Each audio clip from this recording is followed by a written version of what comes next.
రకాల చర్మ సమస్యలకు శాశ్వత పరిష్కారం ఈ శ్రీత 9281458181.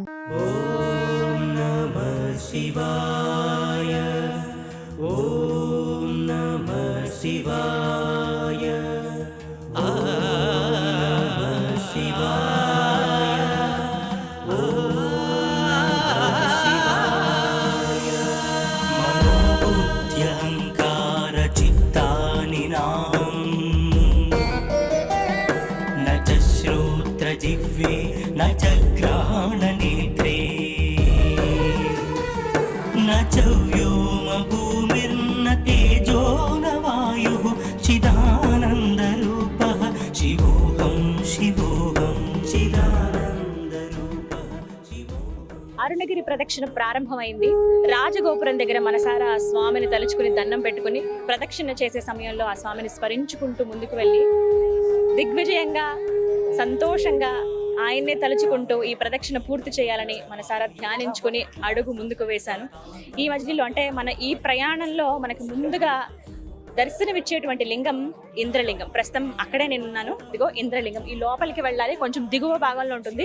మెట్లు దిగి కొద్దిగా కిందకి వెళ్లాల్సి ఉంటుంది. ఈ క్యూ లైన్ ఉంది చూసారా, దగ్గర దగ్గర రాజగోపురం నుంచి స్టార్ట్ అయితేనండి అక్కడి నుంచి ఉంది.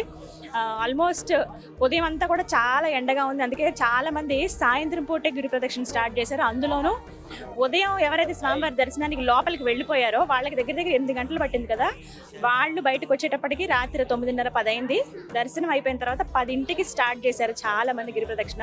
దగ్గర దగ్గర 2-3 లక్షల మంది ఉంటారండి. ఇది మాత్రం అతిశయోక్తి కాదు. కంటిన్యూగా వస్తూనే ఉన్నారు. ఆ ఫ్లోటింగ్ మనం చూస్తున్నాం. ఆ భక్తజనం ఎంత సంతోషంగా నడుచుకుంటూ వెళ్తున్నారు. ఈ ప్రయాణంలో మొట్టమొదటిగా మనం దర్శించుకునేది ఇంద్రలింగం. స్వయంగా ఆ ఇంద్రుడు ప్రతిష్ఠించిన లింగం కాబట్టి ఇంద్రలింగం అని చెప్తున్నారు. శివోహం చిదానంద రూపః శివోహం శివోహం.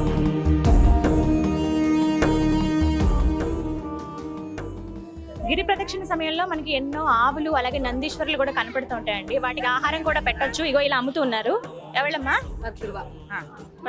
నేను కొంచెం కొంచెం నేర్చుకున్నానండి తమిళ్లో. 10 రూపాయలట. ఇదిగో మనం వాటికి ఆహారం పెట్టొచ్చు. పదండి. ఇగో ఇక్కడే ఉంది లక్ష్మి. అహం భోజనం నైవ భోజ్యం న భోక్తా చిదానంద రూపః. తినేసింది. చాలా హాయిగా ప్రశాంతంగా అనిపిస్తుంది కదా. పృష్ఠ భాగంలో లక్ష్మీదేవి కొలువై ఉంటుందని చెప్తారు. పాపం వీటికి ఆకలి అవుతుందేమో అలా వస్తూ ఉన్నాయి. ఇంకా చాలా కనిపిస్తాయి మనకి. నెమ్మదిగా అలా పెట్టుకుంటూ ముందుకు వెళ్ళిపోవచ్చు. చూడండి ఎంతమంది ప్రదక్షిణకి వెళ్తున్నారు. మృత్యుర్న శంఖాన నీజాతి భేదః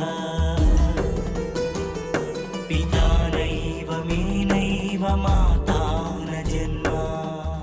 ఇంద్రలింగం దర్శనం తర్వాత అలా మనం ముందుకు వస్తే ఎడమ భాగంలో వినాయకుడిని మనం దర్శించుకోవచ్చండి. మొత్తంగా గిరి ప్రదక్షిణ చేసే సమయంలో 11 వినాయక విగ్రహాలని మనం దర్శనం చేసుకోవచ్చు. చిన్న చిన్న మందిరాల్లో ఆ బుజ్జి గణపయ్య కొలువై ఉంటాడు. ముందుగా మనం దర్శనం చేసుకునేది ఈ గణపతినే. చాలా మంది అంటే ఇంద్రలింగం దర్శనం తర్వాత ఇటుగా వచ్చి ఇక్కడ దర్శనం చేసుకుని దీపం వెలిగించి హారతిచ్చి, ఎందుకంటే ముందుగా ఆ వినాయకుడిని కోరుకుంటాం కదా, ఎలాంటి విఘ్నాలు లేకుండా మేము కంప్లీట్ చేయాలి ఏదైనా పని అని చెప్పి. అదేవిధంగా ఈ గిరి ప్రదక్షిణ కూడా ఒక పనిగా, ఒక కార్యంగా అనుకుని ఆ గణపతికి దండం పెట్టుకుని అలా ముందుకు సాగుతారనమాట. మనం కూడా వెళ్ళి వినాయకుడిని దర్శించుకుందామా? రండి. సంగతం నైవ ముక్తిర్నమేయ చిదానంద రూపః శివోహం శివోహం. చక్కగా కూర్చుని ఉన్నారు స్వామి. హాయిగా అలా ప్రశాంతంగా పంచి కట్టారు, తెల్లటి పంచె. అందరూ వచ్చిన భక్తులు అందరూ కూడా కొబ్బరికాయలు కొడుతూ ఉంటారు, దీపాలు వెలిగిస్తారు, హారతిచ్చి వెళ్తూ ఉంటారు అనమాట. అలాగే ఆ బుజ్జి గణపయ్య పక్కన అమ్మవారిని కూడా దర్శనం చేసుకోవచ్చు.